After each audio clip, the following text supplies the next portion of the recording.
দিল্লির জুজুর ভয় দেখায়। দিল্লির প্রেসক্রিপশন শুধু দিল্লিতেই চলবে, বাংলাদেশে আজকের পর থেকে। সাধারণ বিক্ষুব্ধ জনতা কিন্তু মশাল হাতে নিয়ে এই রাত্রে কিন্তু মাঠে নেমে গেছে। বিয়ের আগে যেটা পড়তাম সেটা হচ্ছে আমি কোরআন শরীফ পাঠ করতাম, তো সেই কোরআন শরীফ ছেড়ে আজকে আমি গীতা পাঠ করতে কি। একটা সময় আমাদের হুজুররা বলতেন ছবি আঁকা হারাম, পরে ক্যামেরা আবিষ্কারের পর বললেন ছবি তোলা হারাম। কাজ শুধু মুসলিম পাড়া এসে জিজ্ঞেস করা যে না মুসলিম পাড়া, এটা মুসলিম পাড়া বলে এসেছে। আমি মুসলিম, এটাকেই বলা হয় কি বলুন তো, জনগণের প্রতিবাদ। জনগণ প্রতিবাদ করলে না ক্রিকেটার কেন আচ্ছা আচ্ছা নেতাও শুনলে। দিদি আরেকটা কথা, ভিসামুক্ত বিশ্ব থাকলে চলে যেতাম অনেক দূরে। ধিক্কার জানাইতাম এই নির্লজ্জ বাংলাদেশকে। আর নমস্কার, জয় শ্রীরাম বন্ধুরা, কি অবস্থা সবার? আশা করি প্রত্যেকে ভালো এবং সুস্থ রয়েছেন। আজকে আবারও কিন্তু চলে এলাম ধার্মিক, ফানি এবং পলিটিক্যালি কিছু ভিডিও ক্লিপ নিয়ে। আমার বিশ্বাস যে আজকের এই ভিডিওটি আপনারা কেউ প্লিজ ছেড়ে যাবেন না, কারণ কি আজকের এই ভিডিওটি আমাদের চ্যানেলের বাকি ভিডিওগুলোর থেকে এতটাই মজাদার এবং গুরুত্বপূর্ণ হতে চলেছে তা কিন্তু শেষ অবধি দেখলেই বুঝতে পারবেন। চলুন তাহলে আর কথা না বাড়িয়ে ভিডিও শুরু করা যাক। চলিয়ে শুরু করতে হ্যাঁ। দিল্লির জুজুর ভয় দেখায়। দিল্লির প্রেসক্রিপশন শুধু দিল্লিতেই চলবে, বাংলাদেশে আজকের পর থেকে কোনো ভারতীয় আধিপত্যবাদ, দিল্লি বিজেপির কোনো প্রেসক্রিপশন এই বাংলার মাটিতে প্রশ্রয় দেওয়া হবে না। এবং এই ঘোষণায় আমরা আপনাদেরকে দুইটা কথা একটা বলে দিই যে এই রাষ্ট্রের যে ভিত্তি তৈরি হয়েছে সেটা হচ্ছে ভারতীয় আধিপত্য মুক্ত একটি ভিত্তি। এই রাষ্ট্রের প্রতিটি শিশু জানবে ভারত আমাদের প্রথম সূত্র, ভারত আমাদের শেষ সূত্র, ভারতের আমাদের মূল সূত্র। বাহ क्या सीन है, वाह क्या सीन है। বন্ধুরা, কথায় আছে না, পিপিলিকার পাখা গজায় মরিবার তরে, সেম কেস হয়েছে এই ধরনের বাংলাদেশি পটাশিয়ামদের। চিন্তা করবেন না, এদেরও পতনের দিন খুব শীঘ্রই ঘনিয়ে এসেছে। আর এদেরকে দেখুন কিভাবে বাংলাদেশি মুসলিমরাই ধুয়ে দিচ্ছে। নুরুল ইসলাম নামে এক মুসলিম চাচা কমেন্ট করেছে, বেশি লাফালাফি করো না, এই দেশ বেঁচে থাকতে হলে ভারতকে বাবা বাবা বলতেই হবে, কথাটি মনে রেখো। আমার ভুল হচ্ছে, হ্যাঁ আমার ভুল হচ্ছে, ক্ষমা করে দেন। বিয়ের আগে যেটা পড়তাম সেটা হচ্ছে আমি কোরআন শরীফ পাঠ করতাম, তো সেই কোরআন শরীফ ছেড়ে আজকে আমি গীতা পাঠ করতে কি আদৌ পারলাম, সেটাই আজকে তোমাদের সঙ্গে শেয়ার করব। আর যদা যদা হি ধর্মস্য গ্লানি ভবতি ভারত অভ্যুত্থানম ধর্মস্য তদাত্তানং সৃজামহম পরিত্রাণায় সাধুনাং বিনাশায় চতুষ্কৃতাম ধর্ম সংস্থাপনার্থায় সম্ভবামি যুগে যুগে। কোরআন শরীফ পাঠ করতাম, তো সেই কোরআন শরীফ ছেড়ে আজকে আমি গীতা পাঠ করতে কি আদৌ। বন্ধুরা, এর থেকে আর সুন্দর ভিডিও কি হয় বলুন তো? কারণ কি আমাদের মুসলিম বোনেরাও বুঝতে পারছে, এই মুসলিম বোন যে কিনা আগে কোরআন পাঠ করত আর এখন সে সনাতন ধর্মে ফিরে আসার পর গীতা পাঠ করছে, খুব সুন্দরভাবে গীতার শ্লোক বলছে। এর থেকে আর সুন্দর ভিডিও কি হয়? আপনাদের কাছে অনুরোধ, এই বোনটির জন্য হলেও একবার কমেন্ট বক্সে জয় শ্রীরাম লিখে যাবেন। শহরে আজ দারুণ মশা, মশার জ্বালায় মরণ দশা, মশার দারুণ উৎপাতে ঘর ছেড়ে যায় ফুটপাতে, মশারি আর মশার কোয়েল হয় না এতে মুটে গায়েল, কর্তাবাবু টনক নড়ায়, বিমান যুগে ঔষধ চড়ায়, টয়লেট কিংবা পাকের ঘরে আচ্ছা মতো কামড় মারে। বন্ধুরা, এদিকে ভারতে এসআইআর এর ভয়ে বাংলাদেশি পটাশিয়ামদের মরণ দশা, আর ওইদিকে বাংলাদেশেও তাদের শান্তি নেই। কারণ কি বাংলাদেশে মশার ভয়ে তাদের মরণ দশা, এ কারণে মশারি নিয়ে পুরো রাস্তায় চলে এসেছে। শহরে আজ দারুণ মশা, মশার জ্বালায় মরণ দশা। मुझे थकान नहीं लग रही क्या?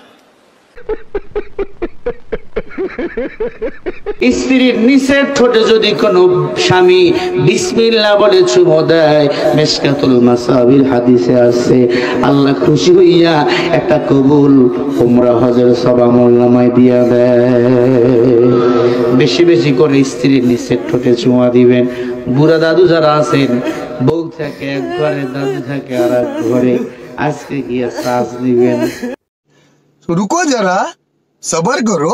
বন্ধুরা, ভাবতেও খুব অবাক লাগে যে এরা নাকি তথাকথিত ধর্মীয় বক্তা, যাদের কিনা ধর্মের বাণী প্রচার করার কথা, ধর্মের কথা বলার কথা, তাদের মুখ দিয়ে বেরোচ্ছে অশ্লীল কথাবার্তা। আর এইসব দেখে বোঝাই যাচ্ছে যে এটা ভাই কলির যুগ।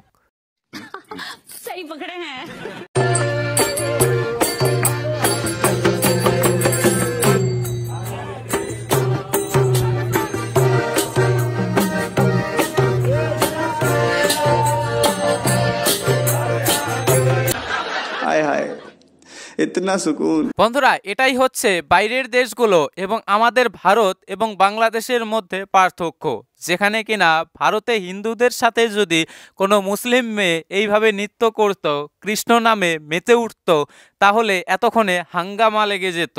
আর বাইরের দেশগুলোতে গিয়ে দেখুন, সেখানে মুসলিমরা অবধি কিন্তু হিন্দুদের পুজোতে আসছে, অংশগ্রহণ করছে এবং হরি নামে মেতে উঠছে। একটা সময় আমাদের হুজুররা বলতেন ছবি আঁকা হারাম, পরে ক্যামেরা আবিষ্কারের পর বললেন ছবি তোলা হারাম। তারপর যখন ছবি তোলা সহজলভ্য হয়ে গেল তখন বলতে লাগলেন ছবি তোলা হারাম, তবে বিশেষ প্রয়োজনে জায়েজ আছে। আর যখন স্মার্টফোন হাতে হাতে চলে আসলো তখন বিশেষ প্রয়োজন ছাড়াও ছবি তোলা জায়েজ হয়ে গেল। এখন দেখি হুজুররা সুন্দর সুন্দর পোজ দিয়ে ছবি তুলে ফেসবুকে ছাড়েন, আর ভক্তরা কমেন্ট করেন মাশাআল্লাহ, সুবহানাল্লাহ। ये बड़ी अच्छी बात कही आप।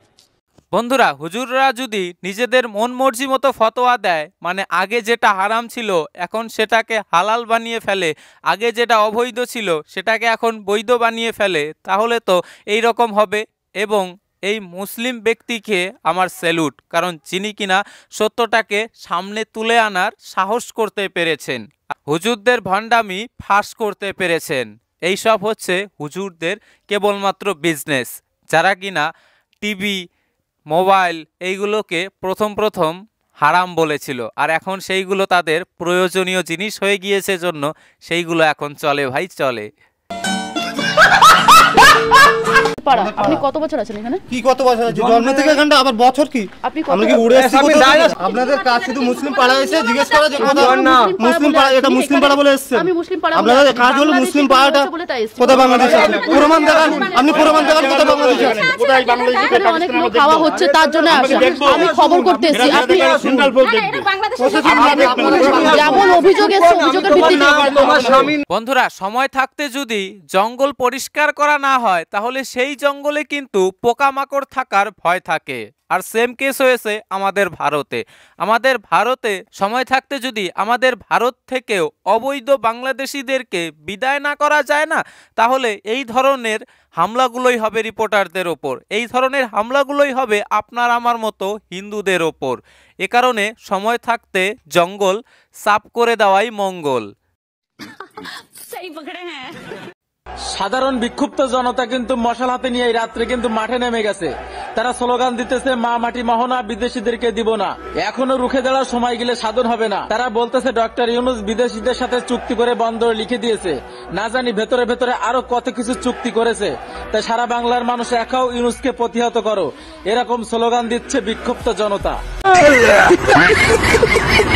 বন্ধুরা, ইউনূসের ঘন্টা বেজে গিয়েছে, মানে ইউনূসের বিদায় ঘন্টা বেজে গিয়েছে। বাংলাদেশের জনতা নাকি মশাল ফশাল নিয়ে রাস্তায় বেরিয়ে আসছে, কারণ কি সুদখোর ইউনূসকে আর তারা চাইছে না।